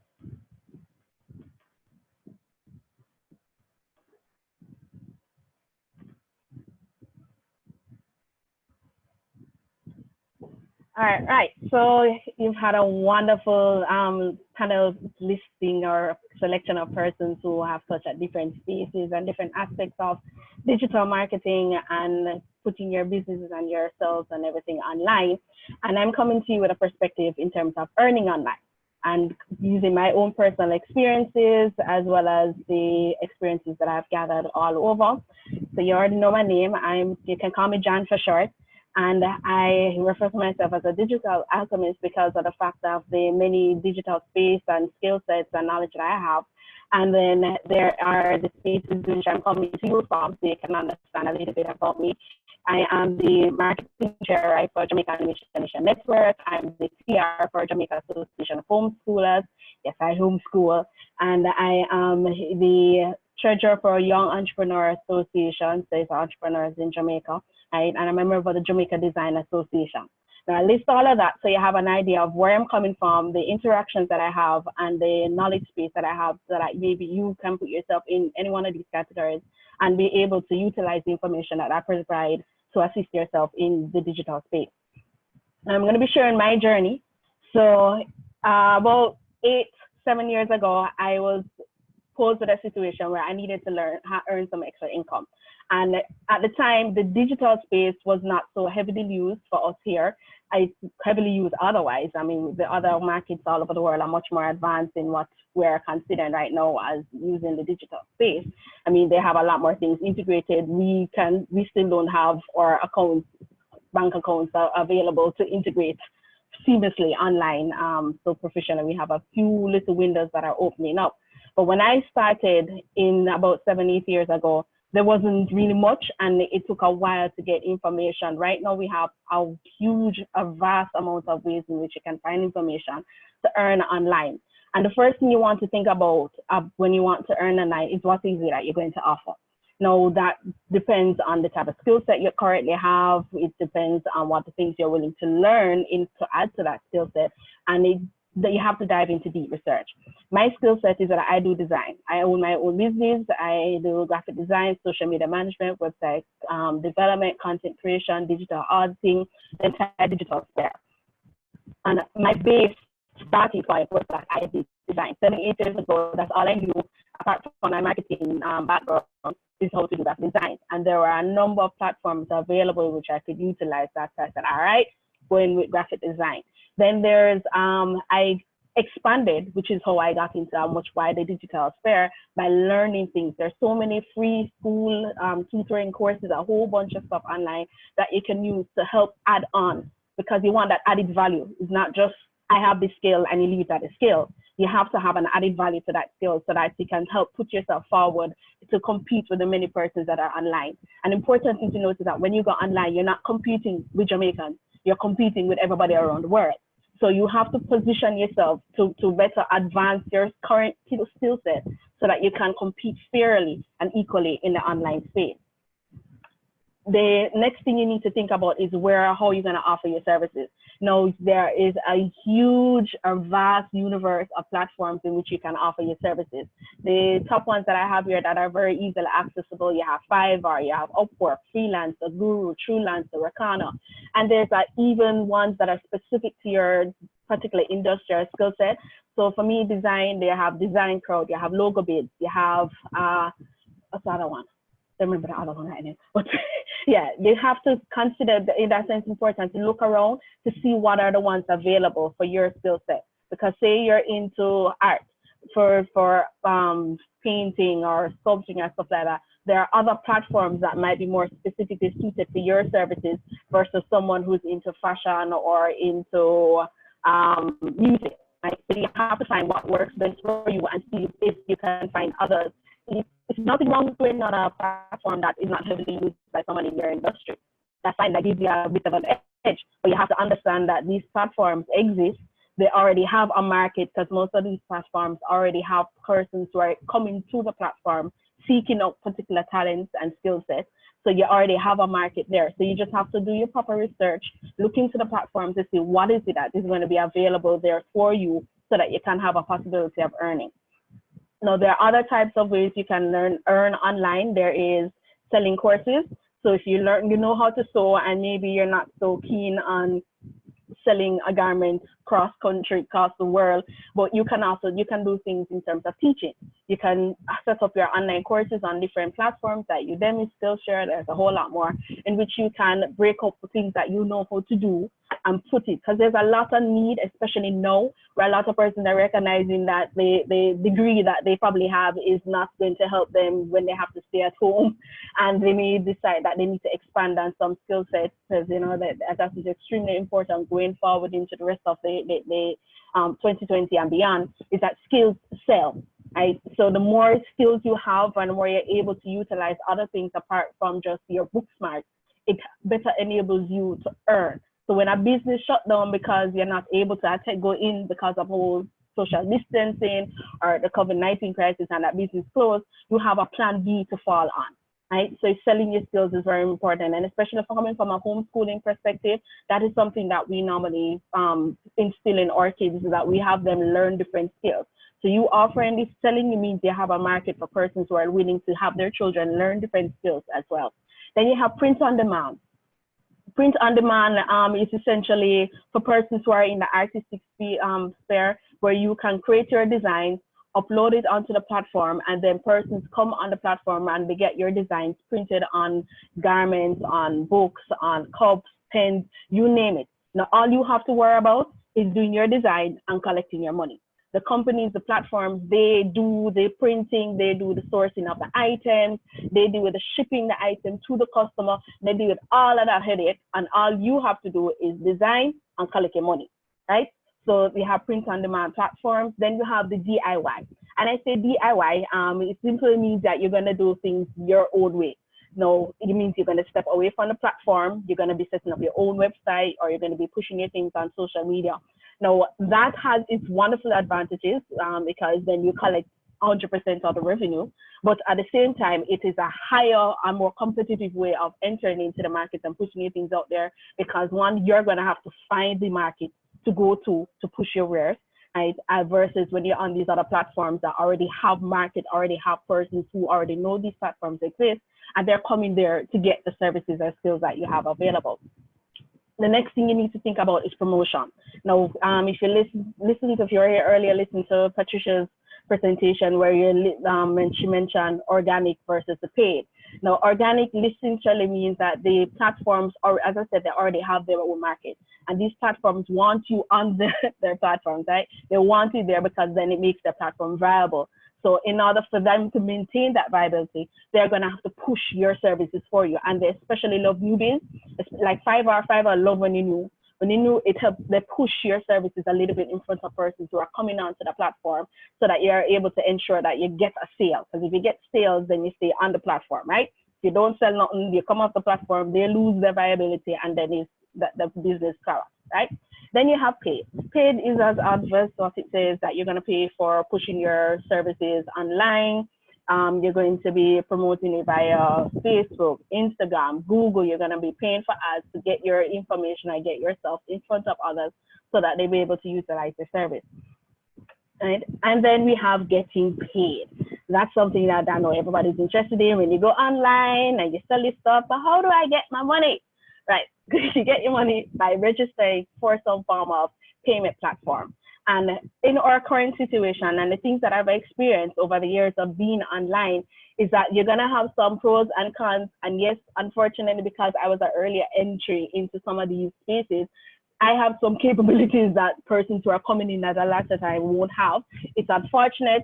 We're very sorry about that, but it is the reality of the situation because the online scheme has changed a lot. There's a lot more regulations that are in now because a lot more people are going online. We ourselves personally in Jamaica have an even higher disadvantage where the online space is because we're essentially blacklisted, right? Because of scamming and all of these wonderful, unfortunate things. But it's nothing we can fight, right? We can cry all we want. We're too small to make a difference in our voices right now. So you just have to find ways to work around it. And being in a creative sphere, I know quite a few other designers and other creatives who are online and have found ways to work around these barriers, so to speak. So for instance, like PayPal. PayPal is very easy to set up a personal account within minutes, within less than 5 minutes. You go on paypal.com, you sign up, and then you have a payment platform for someone to be able to pay you online. That's one. But in order for you to be able to access that fund, they have a business platform. Don't even bother try unless you have an ITVN, which means you're registered in your business is registered in the US, or if you have a US account, because that won't work. They offer cards. Yes, you can collect your money, but if you're in a position where your business does have that capabilities, power to you. You can go and register for PayPal Business, get your card. So when people pay you on PayPal, you go able to have your card to use it locally and spend your money. The next option is Payoneer. Now, Payoneer is not as highly used as PayPal. Just point of note is that most of these platforms, in order for you to get your money, they do have a payment integration. And the typical one that they mostly have is PayPal, right? But you have one or two that might have Payoneer. Now, Payoneer is one of the easiest ones to use and the most accessible one, but it's not the one that is mostly used by a lot of these platforms. So if you're doing it independently, you'll be able to do that. Even if you set up a website and install it up, Payoneer doesn't really have much of a website integration. So you're going to have to send your invoices to customers manually and all of these things. But with Payoneer, you get a prepaid debit card. You get your card, they send it to you here in Jamaica, you have your card, you go to any ATM. I prefer NCB versus some of them because of the rates and the charges. But you get your money locally, you can use it at POS machines, here purchase goods and services. You might get some eyebrows because not everybody we're still in the dark a little bit about the availabilities and the things that you can get access to. So you might have one or two persons thinking that you're coming with a scamming card. You just have to nicely explain what the card is for and where it's from. But no worries, you know, you're good to go to purchase the services. And as I said, you're able to access it locally. It's just that unfortunately, Payoneer doesn't have a lot of integrations online for you to do that. With PayPal, I know that there are a few companies locally that you can transfer your PayPal balance to. They give you the Jamaican equivalent and you're good to go. Of course, there is a fee, right? But at least that's some way of accessing your money. And if you're like me, I purchase goods and services online.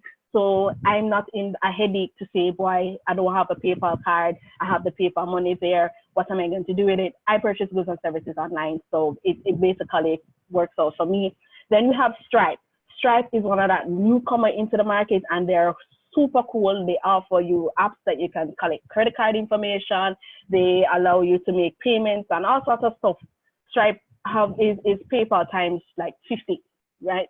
But the problem with Stripe is that in order to get access to that, you need a US account and you need a US address. If you have neither, Stripe would not help you, right? It's unfortunate, but as I said, because of where we are situated, we're not that big of a market. A lot of these companies are more interested in the European market because it's a lot larger for them to be able to lift up restrictions, and those countries are a lot more advanced, so they can easily have banks integrate with their platforms. We, on the fortunate side, don't have our banks ready and waiting for that type of services. So you just have to work your work around. Now, money transfer, that is a very red flag one. You have to be extremely cautious about. You can do it, but remember, scamming. And you might raise some red flags with that one, but there are some platforms that allow you to integrate money transfers, collect payments via online from customers, right? But those are a few. There are a lot more, but these are the ones that are a little bit more accessible to us. You just have to bear in mind some of the situations that you may be in. Now, important things to note regarding putting your services online and experiences and so forth is that one, it doesn't matter what you do, you need some form of portfolio.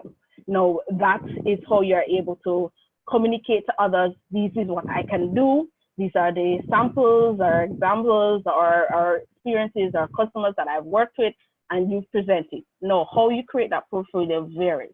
You can either purchase and set up a website and have it there. You can also use the social media platforms like Facebook. Instagram, not so much, because it's not so easy to set up links, and it's not easy for persons to really see all the things, especially if you use Instagram for a whole bunch of other stuff. But with Facebook, at least you have the gallery section that you can put your portfolio in. For designers, so a lot of us, we use Behance.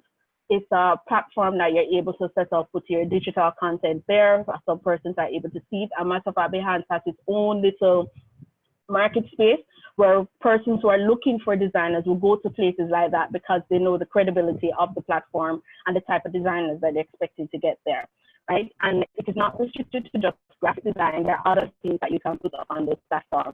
Then you go to platform etiquette. Now, every one of these platforms have rules. They have regulations, they have guidelines, they have stipulations, whatever word you want to use.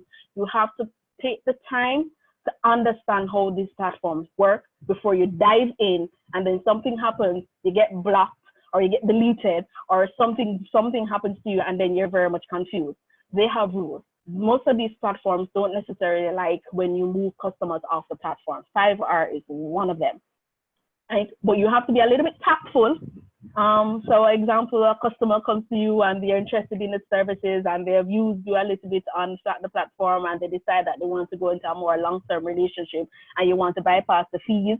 And just, all of these platforms have fees, whether the fees is going to be range percentage based on whether or not you're a paid customer on the platform or a free user on the platform, but they all have fees. They move around it because how they survive, right? But say you have a customer like that, you're gonna have to find ways of communicating to that customer how to get to you offline. You can't come send your emails and stuff like that on 5R unless they're gonna blacklist you on the platform, right? But understand the rules, understand how they work, understand how their payment is, and understand their payment line. Most of these platforms do not pay same time.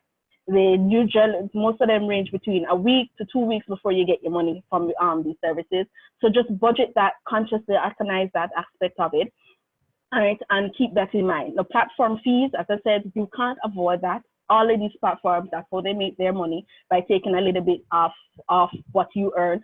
Some of the fees are upfront, you have to pay. Some of the fees are after you get a sale, they take it out. But that is how they operate, so just bear that in mind and calculate your prices based to kind of incorporate that as best as possible. And as I said, there are ways of converting US to Jamaican dollars. There are platforms out here, businesses out here that you can utilize their services to convert your US into Jamaican, especially for your PayPal account. And then next thing you have to consider is your accounting and your CRM. Your accounting, you just have to make note of what your activities are, have some form of app or an application, or even if you want to go manual and write it out. But it helps to keep track, so you have an idea of how your business is operating, so you know what works, what don't work, stuff like that. And your CRM is literally you keeping track of your customers. As Patricia said in her statement, that you presentation, you have to have something in place that you can move your customers with you. So if something happens with that platform, you're not completely dead and lost with your customers. You have some way of communicating with them same way. And then self-management. Now the online space is vast, as I said earlier. You're not competing with just locals or Jamaicans. You're competing on a global space. These platforms all have persons from different time zones, different cultural settings. So you have to keep that in mind when dealing with customers online. So you might have a customer order something from you and you tell them, oh, I can give today's Thursday, I can get it to you by Saturday, but then they're a couple hours ahead of you. So you're literally late before you start. Right? So you have to consider these things whenever you're online, and who are the persons, where they're from, so that you can give an idea of what this is. Because as Dan had said, the online space is extremely fast. So expect your response to read it because it's online. So you have to manage yourself, manage your work, manage your time and everything in order for you to be able to earn properly and comfortably and maintain your business. Lastly, ignorance is not bliss. Right? There's too much information out there. There are too many platforms out there for you to learn, for you to be able to develop yourself, for you to use that as an excuse that I don't understand how to use the technology. It's really not going to help you going forward, and that's not where the world is going. You're going to have to make that time to figure out how to use the technology. I'm not saying that you're a designer, you must go and learn something like an Adobe if you don't really have that heavy skill set, but at least there are other ways you can learn if you're not able to put your art in and create your art digitally, right? But there are ways of transcribing what is it that you create in person, on canvas and stuff like that. There are ways of converting that so that you're able to get your services and skills online in a more digital way, right? So that is it for my presentation. If you have any questions, this is my contact. You can reach out to me and get to any more assistance that you may need. Thank you. Thanks, Janelle. Thanks. Very comprehensive, a lot of detail. I know that our listeners might be overwhelmed, but be sure to tune into the recorded version on our YouTube channel if you want to, just to soak in so much, because it has been a wide breadth of information regarding digital strategy. But certainly we would have heard of different touch points and some key terms that we need to use to expand our research. I know we're moving into our question and answer segment, and I know Sansia will be there to support me with the questions that are there. I have a few, maybe not necessarily questions, but just to ask some of our presenters to just give me a few points on some things that I've written down here. Peter, you were our first presenter, and when you were speaking about the Nordicity experience, you spoke a bit about collaboration and the value in collaboration. How would you advise our creatives to go about this thing about collaborating? How do they collaborate? Well, usually there would be a reason to do it. Either there's a fund or something, or there's a crisis or whatever. It seems like a lot of the collaboration has taken place in Jamaica, as we've heard in a number of the presentations. So, I mean, it is just being entrepreneurial about it and saying, okay, let's get together and call a meeting and get people around the subject. And the main thing is, once you've identified what it is that you're going to do, that you look for ways to kind of economize on how you spread the information, the boot camps and so on. I mean, what Andrea talked about certainly was a terrific response in a collaborative way, and got, I mean, what did you say, Andrea? A couple thousand people through, and that's remarkable. I find that, I don't think I've seen that in other places. So, that's an example. So anyway, it's just, the notion is there's a lot of learning to do. There's usually an investment. So how can you get people, you know, making 1 + 1 = 3 in multiple ways? Mm-hmm. Thank you. Just John, to add, if I go could just ahead, add to Andrea. that, yeah, one of our partnerships was with Sagicor Bank. So while it is an investment, we made sure that for the creators, it was just an investment of their time. Because, you know, especially with COVID hitting, the last thing you want to do is to dip into your bank account, you know, given the situation, you know, even though you may need the digital skills. So I think it's really important for us to subsidize the training if we really want the industry to have that jump start and for people to be able to pivot. Right. And Dan, I noticed you had put a comment in the chat earlier. You mentioned for creatives to get backing. Yeah, it was just to back up what Janelle was saying in terms of payments, that there's Patreon is a really useful website if you are a creative or a creator. And that could be anything, right? That could be a writer, but that could also be an artist. It could be a web developer even. Lots of web developers, in fact, have backing on Patreon to release open source software. So it's a really good way of, it's a little bit like Kickstarter or something like that, but it's for you as an individual rather than as an idea, or you as a small organization. So it's really worth looking into. Okay. Patricia, you had a comment or a question for Janelle? Oh, sorry. Yes, so my question for Janelle was, you spoke about platforms where there's already a built-in audience. So for example, you mentioned Udemy and Fiverr. So whether it be like selling courses or a platform where it's more so like you're doing print on demand, you said that that the newbies on that platform get an initial push in the beginning. However, how does one stay relevant, visible, and discoverable on these platforms? Right. That touches a little bit on what you presented, which is literally you have to maintain your presence in a digital space. So you're gonna have to know that the entry level high is kind of off. You're gonna have to start pushing by doing ads for your services, for what you have, for the courses that you have. You're gonna also start building content, additional content. So you're gonna do the same thing as you mentioned before in terms of having a freebie content, something like entry level aspect about some of the things that you're doing, so that person can see, or you can build up your personality, as Andrea mentioned with the young lady. You can build a personality around what the things that you do, so that persons can see you, and then that helps to keep you in their line of sight at all times. So it is not just I did the work, put it up and leave it.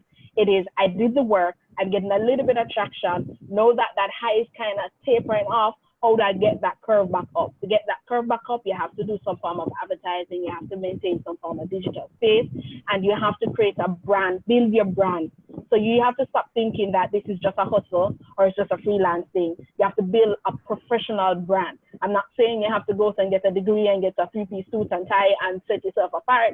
I'm just saying you have to start thinking yourself as a business, and what are the things that your competitors who are seeing themselves as a business are doing, and push yourself that way. So that means advertising, that means creating a brand, that means doing your checklist, seeing what works, what don't work. It's a whole lot of things you have to put into, but at the end of the day, you have to put in work. It's not set it and forget it. It's set it, watch it, come back to it, look on it again, twist it around a little bit, and then make some adjustments and go again. Right. Thank you. Okay, at this time, we want to invite questions from our participants. Certainly, Sansia, are you there with me in terms of feeding the questions? I'm here, but I haven't seen any questions as yet. The two that were in the chat, you actually had them discussed already. If I can fill the gap for a second, just to piggyback on what Janelle was saying about, you know, building your brand. I think for a lot of creatives, when they hear language like build your brand, you know, and your customers and your competitors, that kind of business speak and corporate speak is very alienating for creatives. I think, you know, when you break it down, it's just about being authentic. people don't want a brand that someone has designed for you. And I think, you know, you can go out and get somebody, a branding consultant, to help you design this big brand, and you have all these things to do.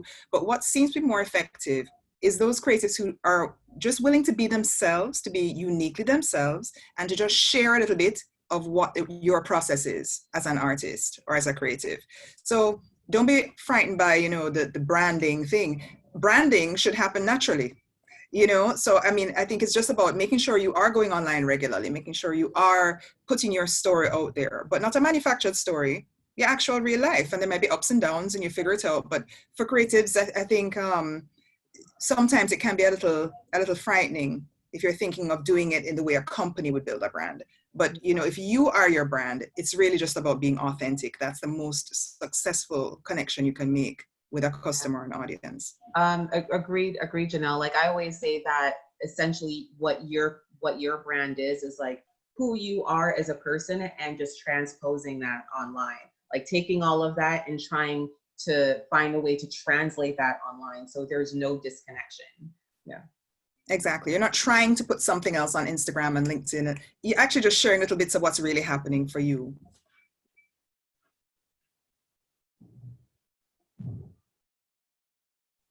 You're muted, Janine. Thanks, Andrea. Okay, we had a question in the chat, and I'm going to throw it out to Gregory first, if he can help, since we spoke earlier about how virtual reality can help to innovate business models. And we have someone here asking for any ideas for juice production business, using, I guess, digital strategy to build a brand and to access market. Is that something that you can address, Gregory? I mean, yeah, I can address that.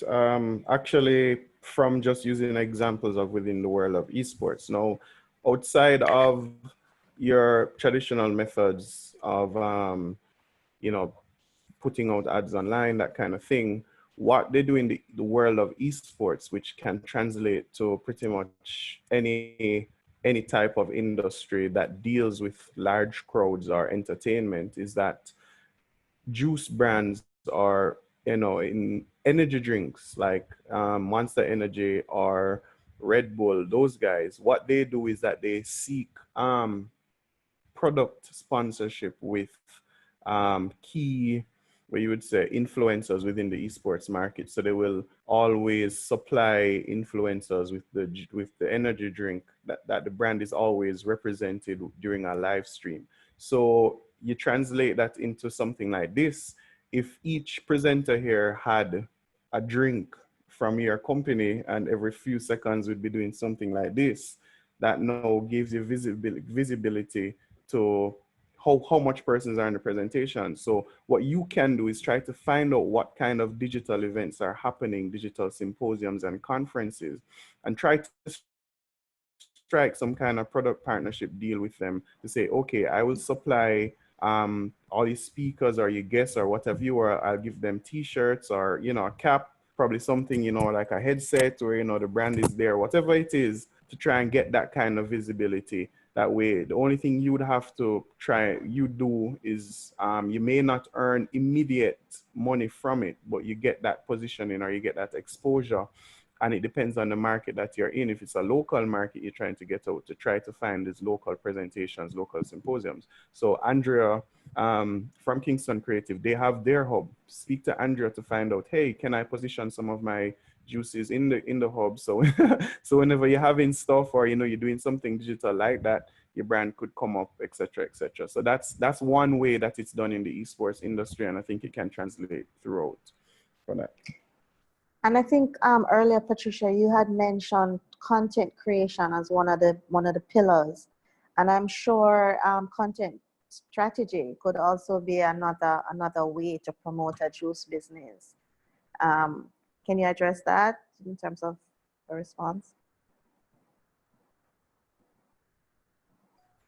Sorry, could you say that one more time? I know that you had mentioned content development as one of the key strategies. And that can be applied to just about any business. And I'm certain that for a juice company or juice production company, there is a way to develop content. And I just wanted to know if you could Yeah, definitely. So I'm just going to use an example that's well known. So for example, if you look at some of the YouTubers, they do this quite a bit when it comes to partnerships, collaborations, yeah, so basically, like what these influencers or YouTubers do, they're basically partnering with these organizations, and it's a mutually beneficial relationship. What's happening is that organization, say that juice company, is gaining more visibility due to, say, that YouTubers or influencers platform, and vice versa. So each of them are getting something out of it, whether it be monetary or whether it be something in terms of whether it be monetary or otherwise. But I guess I say that to say that this isn't anything new when it comes to these partnerships and collaborations. And I just noted the YouTube world because it's more so popular there. My only thing is, it's like when you do these partnerships and collaborations, or when organizations, let's go back to organizations, when organizations wish to curate content around these influencers, YouTubers, or whoever they're using, or these partnerships, they do have to be careful, just because you know, today, like this day and age, everyone just wants to cancel everybody. So cancel culture is quick. So you have to be careful in terms of you know, who you partner with, whether it be the organization or the individual or on the other end.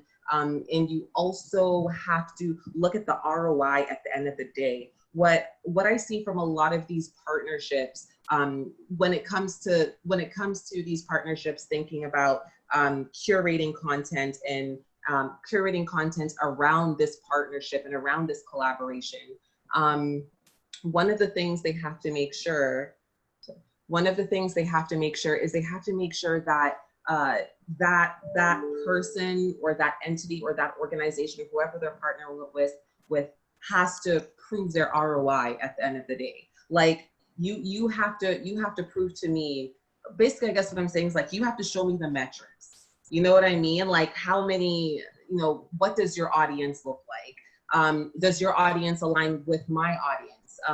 How many, like, what's the traction on your account? And so on and so forth. So I urge organizations to do that when they're thinking about creating content. Think about collaborations and partnerships, but you do have to be quite careful, because you don't want to waste your money. Say you do partner with someone and it just doesn't really go anywhere, right? Then it's not a mutually beneficial relationship. You didn't gain anything from it. And you also have to be careful, just because that person's reputation can therefore tarnish your reputation. So then that's like a whole public relations or PR crisis or issue. Okay, thanks, Moj. I have a comment and question from Kimisha. Since COVID-19, there has been a lot more competition in the virtual space, IG lives, webinars, etc. Feels like everybody is shouting about themselves and their brands. Any tips on maintaining authenticity in this competitive space? Any of the panelists can take that question. Authenticity, it boils down to who you are, right? What is it that you do? Break it down. What is it that you do? What is it that you want people to get from what you do? And don't watch the noise. Like, don't watch the noise. Don't watch other person saying a whole bunch of stuff. And yeah, they might be getting different types of traction. But what I've recognized and noticed with a lot of times with these hype, that there's going to be a point where at some point it tips over and it tapers back down. So if you're able to maintain a type of consistency, that's extremely important, consistency. So don't try to mimic what everybody else is doing, and then you get burnout, and then everybody else has that type of funding to continue on that sense of consistency, and you're not. So maintain consistency. Break down what is it that you want to achieve, who you are, what is it that you want to communicate, and stick to that, because authenticity cannot be mimicked, it cannot be created in some lab. It has to maintain true, and people will see it. They will notice the difference. Right? If you notice that if you started off on one leg and then a week or a month or two, they notice that you completely transition. Nothing wrong with change, but if they realize that you start to get a little bit more it's fabricated or a little bit more textbooky and less who you are, because at the end of the day, especially social media, it's about you creating a character, building your brand based on who you are and getting that out. It's creating a persona online and maintaining that without any form of stress, because after when it's going to be stressful, it cannot be you, it's going to be stressful, because then you have to be constantly trying to figure out what to say, what to do, how am I going to say it. But if you're you and you're able to understand yourself and you'll be able to maintain some level of consistency, then that helps to be able to keep you up and going. Thanks, Janelle. Andrea? I was just going to add that one hallmark of authenticity is being able to share the positive and the negative. So, you know, most companies will only give you their good news highlights, right? IPO, made these sales, hit these numbers. But as an individual artist, don't be afraid to share when things go bad.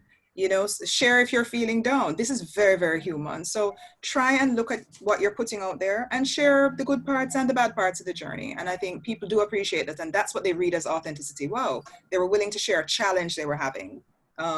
Yeah, and also there's nothing wrong with keeping a boundary between your professional life. You can be authentic, but still maintain a boundary between your professional life and your personal life. I think that's just good for general mental health in this crazy online space. Definitely.